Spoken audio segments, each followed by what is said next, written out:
Hello guys, so ayan ulit, mag-install ulit tayo ng head unit para sa NB350 Premium. So ito siya, so mala-artistahin yung ano nito, pang artistahin na van kasi medyo malaki.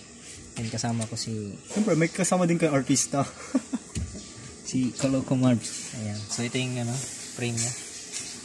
Ayan, so bali ano lang, i-install lang namin kasi nabili nila yung head unit sa Lazada. So bali labor lang yun sa amin. So ituro na rin namin paano siya baklasin para sakaling kapares yung ganitong sasakyan, yung van, alam nyo kung paano siya papalitan. So ito siya guys, so turo namin sa inyo. So ito siya guys. So actually na sungkit ko na sa kanina. Ito yung plastic trim ulit, sinungkit ko na. So ganyan lang, susungkitin nyo lang siya, yung frame nya sa gilid-gilid.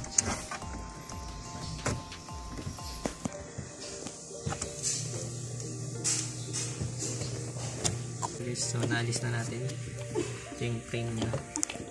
Yan. So may kawit din dito, so pag ganun siya, pataas siya. Yan, ito yun, parang lock nya.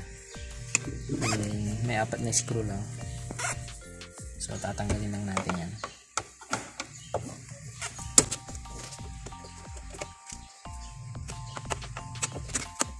Bali lang salisin yung ganyang cord na first stop na yun, stainless steel.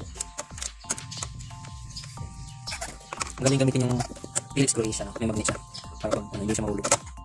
Kasi pag mahirap yung mahulog ngayon, ang maling tao kaya mas maganda may kumakapit.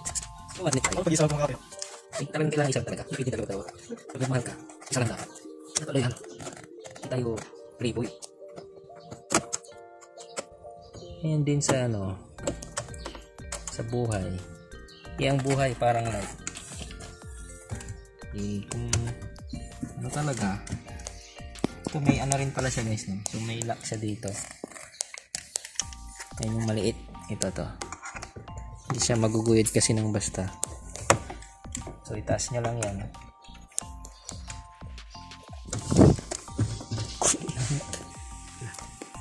Ayan guys, no? Naalis na natin. So ito yung socket nya, pindutin nyo lang yung lock. Ayan, bali plug and play din to. Ito lang siya. Okay na.